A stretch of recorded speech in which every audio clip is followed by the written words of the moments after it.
മുക്കൂട്ടുതറയിൽ നിന്നും കാണാതായ ജസ്ന മരിയയെ കേരളത്തിലൊട്ടാകെയും ഇതര സംസ്ഥാനങ്ങളിലും വ്യാപക അന്വേഷണം നടത്തി 9 മാസം കഴിഞ്ഞിട്ടും കണ്ടെത്താനായില്ല.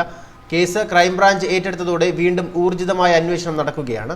ജസ്നയെ കാണാതായ മുക്കൂട്ടുതറ ഗ്രാമം കേന്ദ്രീകരിച്ചാണ് ഇപ്പോൾ ക്രൈംബ്രാഞ്ച് അന്വേഷണം പുരോഗമിക്കുന്നത്. ചെന്നൈ, ബാംഗ്ലൂരു, ഗോവ എന്നിവിടങ്ങളിൽ പലവട്ടം അന്വേഷണം നടത്തിയ ലോക്കൽ പോലീസ് ഇടുക്കി, പത്തനംതിട്ട, കോട്ടയം ജില്ലകളിലെ ടൂറിസ്റ്റ് കേന്ദ്രങ്ങളിലും വനങ്ങൾ വരെയും ജസ്നയെ തേടിപ്പോയെങ്കിലും വിവരമൊന്നും ലഭിച്ചില്ല. തുടർന്നാണ് അന്വേഷണം ക്രൈംബ്രാഞ്ചിന് വിട്ടത്. തീവ്ര രഹസ്യമായാണ് അന്വേഷണം പുരോഗമിക്കുന്നത്. ചില സൂചനകൾ ക്രൈംബ്രാഞ്ചിന് ലഭിച്ചുവെന്ന വിവരം പ്രചരിക്കുന്നുണ്ടെങ്കിലും അത് സ്ഥിരീകരിക്കത്തക്ക വിധമുള്ള കാര്യങ്ങളൊന്നും പുറത്തു വന്നിട്ടില്ല. അതേസമയം നാട്ടിൽ നിന്ന് ജസ്ന പോയില്ല എന്ന നിഗമനത്തിലാണ് ക്രൈംബ്രാഞ്ച്. കഴിഞ്ഞ മാർച്ച് 22 രാവിലെ 10:40 പത്തനംതിട്ട മുക്കൂട്ടുതറ കുന്നത്ത് വീട്ടിൽ ജെയിംസ് ജോസഫിന്റെ മകൾ ജസ്നയെ കാണാതാകുന്നത്. അമ്മായിയമ്മയുടെ വീട്ടിലേക്കെന്ന് പറഞ്ഞ് ഓട്ടോറിക്ഷയിൽ കയറി മുക്കൂട്ടുതറ ജംഗ്ഷനിൽ ഇറങ്ങി എരുമേലിയിലേക്കുള്ള ബസ്സിൽ കയറുന്നത് കണ്ടവരുണ്ടെന്ന് പറയുന്നു. പിന്നീട് ജസ്നയെക്കുറിച്ച് ആർക്കും ഒരറിവുമില്ല.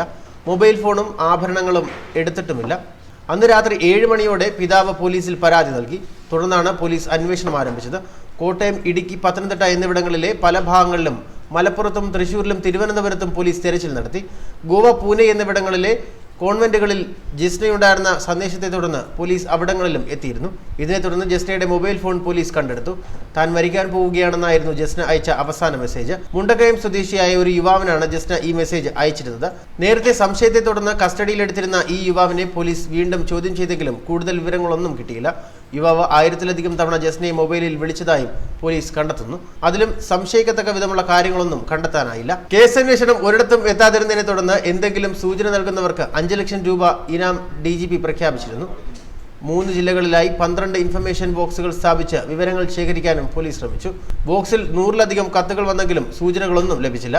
ജസ്ന വീട്ടിൽ നിന്ന് ഓട്ടോറിക്ഷയിൽ കയറിയപ്പോൾ മുതൽ കാറിൽ ബന്ധുവായ ഒരാൾ പുറകിലുണ്ടായിരുന്നുവെന്ന് മറ്റൊരു ബന്ധു പോലീസിൽ മൊഴി നൽകിയിരുന്നു. ആ ബന്ധുവിനെ പോലീസ് ചോദ്യം ചെയ്തു. ഇതിനിടയിൽ പിതാവിനെതിരെയും ആരോപണം ഉണ്ടായി. ഇതിനെ തുടർന്ന് പിതാവ് കോൺട്രാക്ട് എടുത്ത് നിർമ്മിക്കുന്ന ഏന്തയാറിലെ സ്കൂൾ ഗ്രൗണ്ടിനോട് ചേർന്ന് നിർധന വിദ്യാർത്ഥികൾക്കായി നിർമ്മിക്കുന്ന പൂർത്തിയാവാത്ത കെട്ടിടത്തിൽ പോലീസ് പരിശോധന നടത്തിയെങ്കിലും ഒരു സൂചനയും ലഭിച്ചില്ല. 2017 ഈ വീടിന്റെ നിർമ്മാണം ആരംഭിച്ചത്. കക്കൂസിനായി കുത്തിയ കുഴിയിലും സ്വീകരണ മുറിയിലും മണ്ണിളക്കി കിടക്കുന്നതായി ശ്രദ്ധയിൽപ്പെട്ടതോടെ പോലീസ് മണ്ണുമാന്തി പരിശോധന നടത്തി. എന്നാൽ ഒന്നും കണ്ടെത്താൻ കഴിഞ്ഞില്ല. മുണ്ടക്കയത്ത് നിന്ന് ജസ്നയെ എന്ന് തോന്നിപ്പിക്കുന്ന ഒരാൾ ബസ്സിൽ കയറിപ്പോകുന്നത് റോഡ് വക്കിലെ CCTVയിൽ പതിഞ്ഞിരുന്നു. കഴിഞ്ഞ ദിവസം ഈ ദൃശ്യങ്ങൾ പഞ്ചായത്ത് അംഗങ്ങൾ ഉൾപ്പെടെയുള്ളവരെ കാണിച്ച് ഉറപ്പുവരുത്താൻ ക്രൈംബ്രാഞ്ച് ശ്രമിച്ചെങ്കിലും ഒരാൾക്ക് പോലും അത് സ്ഥിരീകരിക്കാനായില്ല. ഇടുക്കി വെള്ളത്തൂവലിലെ വനിതാ അതിർത്തിയിൽ നിന്ന് ഒരു കാൽ കണ്ടെത്തിയിരുന്നു. ഇത് ജസ്നയുടേതാണെന്ന സംശയത്തെ തുടർന്ന് ലാബിൽ പരിശോധിച്ചെങ്കിലും അല്ലെന്ന് തെളിയുകയായിരുന്നു. DNA ടെസ്റ്റിലൂടെയാണ് ഇത് സ്ഥിരീകരിച്ചത്.